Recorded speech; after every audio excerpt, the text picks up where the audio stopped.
I live in my own home. I live in my paper. Releasing music in the midst of a pandemic, it was really, really weird.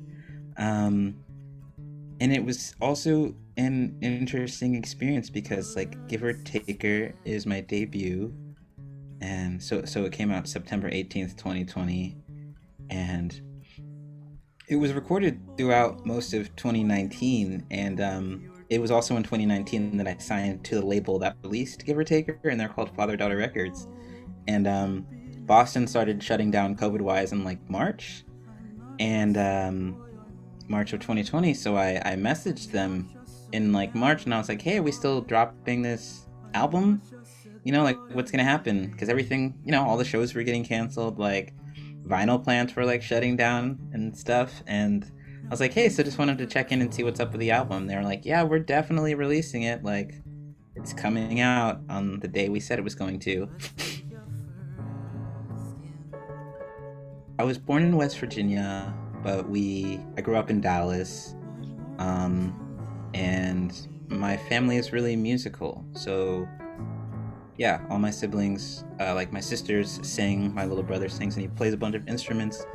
And he's an engineer, an audio engineer. And my dad has a beautiful singing voice, um, and my mom does not. But everybody likes music a lot, and I grew up like watching my sisters sing in choir, and I thought it was like very, very, very cool.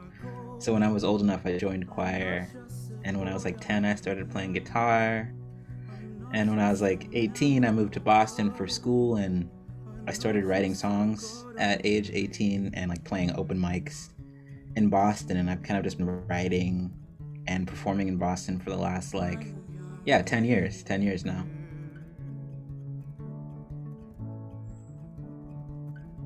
I hope I hope that the young folks are feel seen by my presence. I get a lot of since Give or Taker came out, I get a lot of like Instagram DMs from like teen queers being like, "Thanks for existing," and like, well, that's not, I don't know, that's maybe a too young of a voice, but just like I get really kind messages from the youth.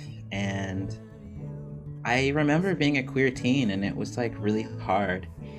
And I've done a bit of like work with queer youth as like a camp counselor, and it seems like there's more acceptance amongst peers. But even so, it's like still hard.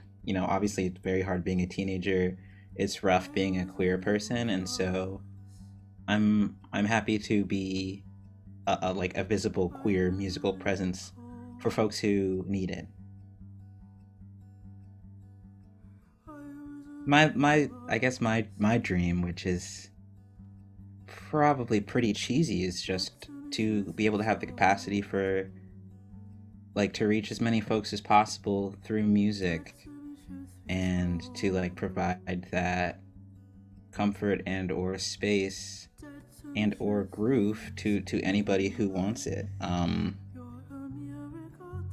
Yeah, that's really it. I just like I was born singing, and I'll just probably die that way. And so I'm gonna keep doing that forever, forever. And I'd like to just like share that um like joy that I get from that as with as many people as possible, because it's a really special part of my life, and it's like a very spiritual part of my life. And I just, you know, I like we all do. I love art, and I love music, and I love sharing music. This is what I love to do.